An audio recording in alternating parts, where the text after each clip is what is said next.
আসসালামু আলাইকুম রহমতুল্লাহি অবরকাতুহু। সম্মানিত দর্শক, দেশ কোন দিকে এগুচ্ছে? ডক্টর মোহাম্মদ ইউনূসের যে কার্যকাল বা সময়কাল কতদিন পর্যন্ত প্রলম্বিত হবে? তিনি কি সফল হতে পারবেন? বা ইতিমধ্যে তিনি যে ব্যর্থতার খাতাগুলো তিনি অনেক ভারী করে ফেলেছেন।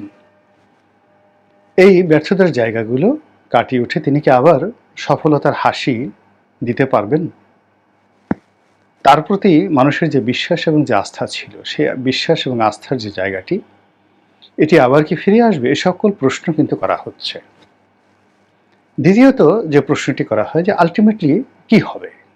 ধরুন উনি পদত্যাগ করলেন, উনার পতন হলো, নতুন সরকার আসলে সেটা কোন ফর্মে আসবে? রাষ্ট্রপতি কি জরুরি অবস্থা জারি করবে? নাকি দেশে মার্শাল ল আসবে?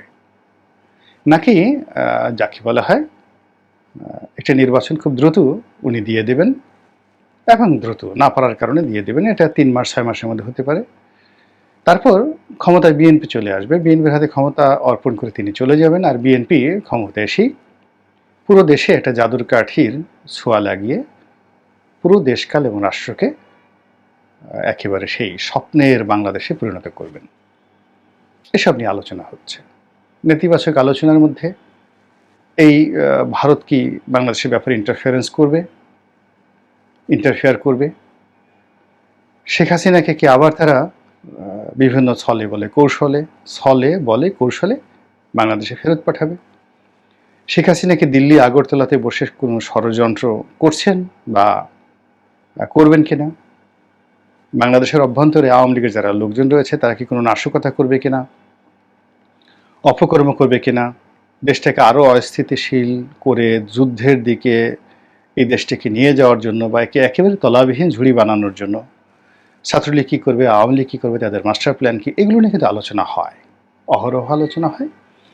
আর সবচেয়ে বেশি আলোচনা হয় হলো যে এই মুহূর্তে দেশ আসলে কঠোরভাবে নিয়ন্ত্রণ করার জন্য সামরিক শাসন প্রয়োজন এবং জরুরি। এ কথা এখন গণমাধ্যম থেকে শুরু করে সামাজিক মাধ্যম সব জায়গাতে ব্যাপকভাবে আলোচিত হচ্ছে। এখন এই আলোচনায় সোশ্যাল ইম্প্যাক্টটা কি আসে?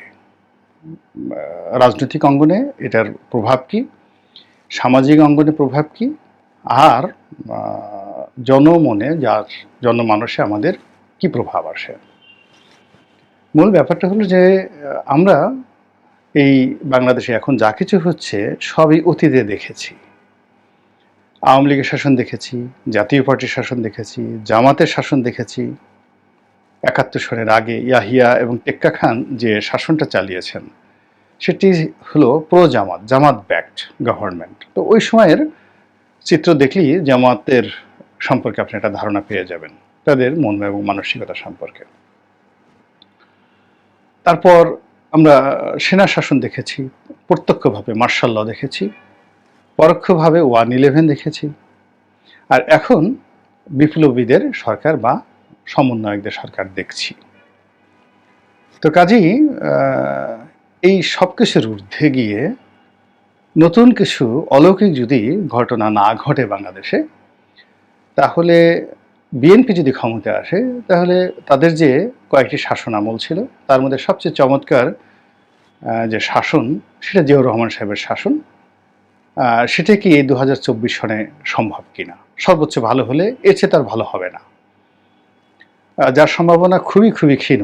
এর কারণ হলো জিয়াউর রহমান সাহেবের মতো মহামানব তার দলে এই সময়টিতে কয়জন আছেন এটি প্রশ্ন সাপেক্ষ। আর জিয়াউর রহমান সাহেব সফল হওয়ার জন্য তিনি যে জুয়েলগুলো পেয়েছিলেন, রত্নগুলো পেয়েছিলেন, সেই রত্নগুলো এখন বাংলাদেশে আছে কিনা, বিএনপির কথা বাদ, টোটাল বাংলাদেশে সেই জিয়াউর রহমানের যারা রত্ন ছিলেন সে সকল রত্ন আছেন কিনা। এমনকি এরশাদ সাহেব যে সফল হয়েছিলেন তার সঙ্গে সিভিল মিলিটারিতে যে ব্রুক্রেসিতে যে জায়গাগুলো ছিল সেই পোস্ট, পোর্টফোলিও অ্যান্ড পার্সোনালিটি এটি এখন নেই, একেবারেই নেই। তো যা হোক, তো কাজেই অতীতের বিএনপির যে শাসন আর ভবিষ্যতের যে বিএনপির শাসন খুব বেশি হেরফের হবে এটা আশা করাটা মানে বুদ্ধিমানের কাজ হবে না। আওয়ামী লীগ যদি ফিরে আসে তাহলে শেখ হাসিনার আগের যে জমানা, অর্থাৎ 2009 থেকে 2014টা খারাপ হয়েছে, 2014 থেকে আবার 2019 সনের যে সরকার সেটা আরও খারাপ হয়েছে, আবার তারপরে যখন 24 সনে একটা নির্বাচন হলো, এই কয় মাসে আরও খারাপ অবস্থা হয়েছে।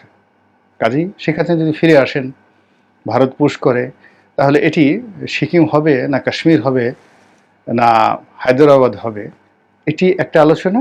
আর দ্বিতীয় আলোচনা হলো, এটা যদি ভারতের একটি করদ রাষ্ট্রে পরিণত হয়, তাহলে শেখ হাসিনা এবং আওয়ামী লীগ এবং যুবলীগের যে কর্মকাণ্ড, তাদের দাম্ভিকতা এবং তাদের অত্যাচারের ফলে বাংলাদেশের কার কার গালের চামড়া এবং পিঠের চামড়া এক হয়ে যাবে, এটা একটা দ্বিতীয় হিসাব।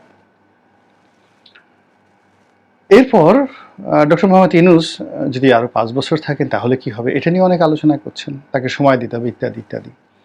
তো ডক্টর মোহাম্মদ ইউনূসের এখন যে বয়স 86 বছর বয়স, 5 বছর থাকলে ওনার বয়স 91 বছর হবে। 91 বছর বয়সে মাহাথির মোহাম্মদ যে কাজ করেছেন, উনি তো তার চেয়ে শ্রেষ্ঠ নন, তিনি পারবেন না।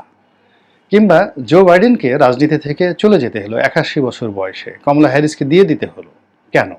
শুধুমাত্র বয়সের জটিলতায়, বার্ধক্যজনিত জটিলতায়। কিন্তু ডক্টর মোহাম্মদ ইউনূস কোনো মহামানব নন, তার অসুস্থতা আছে, শারীরিক ত্রুটি রয়েছে। এর কারণে মানুষ যখন বয়স বেড়ে যায় তখন মানুষ শুনে কম, বলে বেশি, হাসে বেশি, কাঁদেও বেশি, কখনো কখনো কথা খুব বেশি বলে, কখনো কখনো চুপ হয়ে যায়।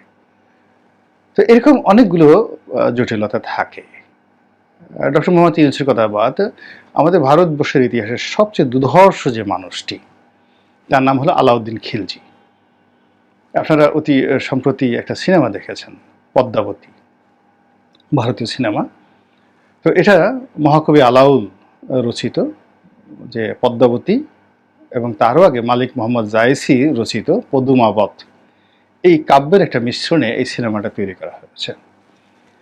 কিন্তু বাস্তবে আসলে আলাউদ্দিন খুবই দুর্ধর্ষ, নির্মম, পাষণ্ড এবং একই সঙ্গে সফল একজন রাষ্ট্রনায়ক ছিলেন। মানে হিটলারের যত যোগ্যতা অযোগ্যতা খারাপ জিনিস, স্ট্যালিনের যত খারাপ জিনিস সব তার মধ্যে ছিল। আবার সম্রাট আকবরের যত ভালো গুণাবলী সবই তার মধ্যে ছিল। এইরকম একজন মানুষ যখন বয়স্ক হয়ে গেলেন, তিনি তার সেনাপতি, প্রধান সেনাপতির পুতুল হয়ে গেলেন। তাকে রাজত অন্তঃপুরে নিয়ে গলায় শিকল পরিয়ে রাখা হতো, হাতে পায়ে শিকল পরিয়ে রাখা হতো, আর তাকে ওখানে মারধর করে কথাবার্তা শিখিয়ে এনে রাজপ্রাসাদের বাইরে আনা হতো লোকজনকে দেখানোর জন্য, আর কখনো সিংহাসনে বসানো হতো তার যে সেনাপতি মালিক কাফুরের ইচ্ছা বাস্তবায়নের জন্য। হি ওয়াজ জাস্ট এ পাপেট। তো এইভাবে কিন্তু তাকে মরতে হয়েছে। তো এইরকম শেখ হাসিনারও শেষ বয়সে সে যাই বলেন না কেন, সে আউট অফ সমস্ত কিছুর ঊর্ধ্বে তিনি চলে গেছিলেন, সেটা অন্য একটা প্রসঙ্গ। তো কাজেই ডক্টর মোহাম্মদ ইউনূসের কাছ থেকে যদি আমরা আশা করি, তাহলে 80 বছরের পরে পৃথিবীর যত বড় বড় মহামানবরা যে ভালো কর্মগুলো করেছেন সেগুলোও যদি চিন্তা করি, তাহলেও আশাবাদী হওয়ার কোনো লক্ষণ নেই, কোনো লক্ষণ নেই, কোনো লক্ষণ নেই, কোনো লক্ষণ নেই। ফলে তাই তিনি ভালো করবেন, তাকে আরও সময় দেওয়া উচিত, এই কথাগুলো আমাদের জন্য কোনো আশা জাগা নিয়ে না। তো কাজেই কি হতে পারে? এখন এখানে আসিফ নজরুল আছেন, তারপরে আমাদের সুশীল সমাজের আরও বড় বড় নেতৃবৃন্দ রয়েছেন যারা দীর্ঘদিন আমাদেরকে চমৎকার চমৎকার কথা বলেছেন, আশার বাণী শুনেছেন। তারা এখন প্রশাসন চালাচ্ছেন, লোকজন খুব একেবারে ধৈর্য হারিয়ে ফেলেছেন এবং অতীতের যে কোনো মন্ত্রী মিনিস্টারকে যে ভাষায় গালাগালি করতো তার চেয়ে খারাপ ভাষায় এখন তাদেরকে গালাগালি করছেন। ফলে এটাও আমাদের দেখা হয়ে গেল। এখন লোকজন বলছে যে না, আমরা সামরিক শাসন হলেই কেবলমাত্র এই দেশে শান্তি আসতে পারে। সেটা কতটুকু শান্তি আসবে, কতটুকু অশান্তি আসবে, সেটা আমি বলবো না। আমি শুধু এতটুকু বলবো যে যদি এইরকম কোনো ঘটনা ঘটে, আওয়ামী লীগ অঙ্গনে খুশির বন্যা বয়ে যাবে, আর এর দ্বারা সবার আগে ক্ষতিগ্রস্ত হবে জামাত। কেন হবে সেটা আজকে বলবো না, আজকে শুধু আমি বিএনপিটাই বলবো। এরপরে বিএনপি ক্ষতিগ্রস্ত হবে। ক্ষতিগ্রস্ত হওয়ার পরে এই যে বিএনপির যে সকল লোক সারা বাংলাদেশে এই গত 2 মাসে যে দুর্নাম কামিয়েছে, অনেকের টার্গেটে পরিণত হয়েছে এবং অনেকে বলতে গেলে ভিকটিম হয়ে পড়েছেন।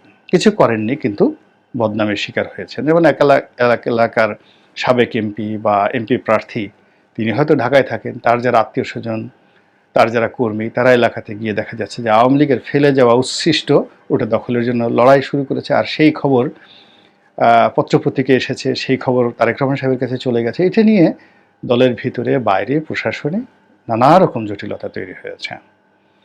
তো এই বিষয়গুলো নিয়ে বিএনপি খুব যে স্পর্শকাতর অবস্থায় আছে, ওটাকে পুঁজি করে যদি ভবিষ্যতে সামরিক সরকার প্রথম অ্যাকশন দেখায়, জনমনে স্বস্তি ফিরিয়ে আনার জন্য তাদের প্রথম অ্যাকশনটা হবে বিএনপির বিরুদ্ধে, এবং তাতে বিএনপি ক্ষতিগ্রস্ত হবে। 2 নম্বর হলো যে সামরিক বাহিনী দ্বারা বিএনপি যে ক্ষতিগ্রস্ত হয়েছে, যদিও সেখানে তাদের ভিত্তিটা সবচেয়ে বেশি, কিন্তু শহীদ প্রেসিডেন্ট জিয়াউর রহমানের মৃত্যু,